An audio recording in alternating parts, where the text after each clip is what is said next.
Backup is en route. Do a call back for 8662 Central. Suspect is in custody.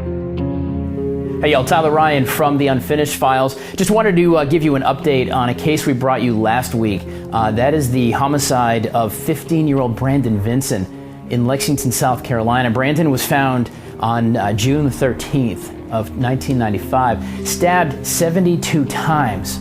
This is after having gone missing from his place of work 3 days earlier on June 10th of 1995. He worked over at the Winn-Dixie in Red Bank, South Carolina.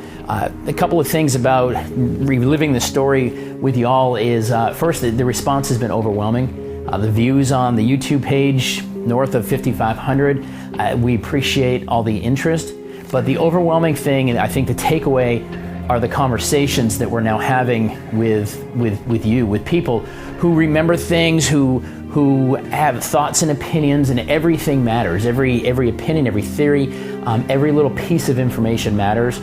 Some of the things we've learned we already knew, and that's great because it verifies our own independent investigation. And some of the information is new, and it gives us some ideas, some other places to sniff around, I suppose.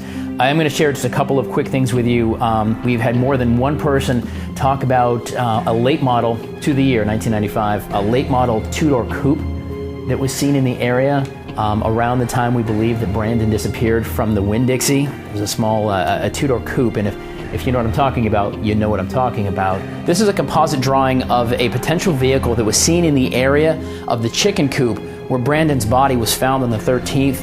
This is a composite drawing. Folks thought maybe it was a Toyota. Other folks have said maybe it was a Nissan or Datsun, but this is just kind of an idea. Maybe this is enough to jog your memory for a second. If you saw a vehicle similar to this in that area of the chicken coop around that same time, that would be an amazingly important piece of information to bring to investigators. And let's go ahead and take one more look at the composite drawings of two potential people that witnesses had said these guys may have been around the area. So take a peek at these. Once again, this case, it's technically closed, I suppose. Somebody went to jail. It was adjudicated. Somebody did 20 years for being associated with the murder. Regardless, there were other people, clearly, who were associated with this homicide of a 15-year-old boy. And those are the folks the Unfinished Files are going to help law enforcement find. And those are the folks that are going to, 24 years later, will be brought to justice. Any information you have, anything, no matter how big or small, call Crime Stoppers, 1-888-CRIME-SC, of course, or you can just leave us a message here at the Unfinished Files. We're happy to talk to you. Any information, even if it's just a theory or you want to tell a funny story, we want to know about it.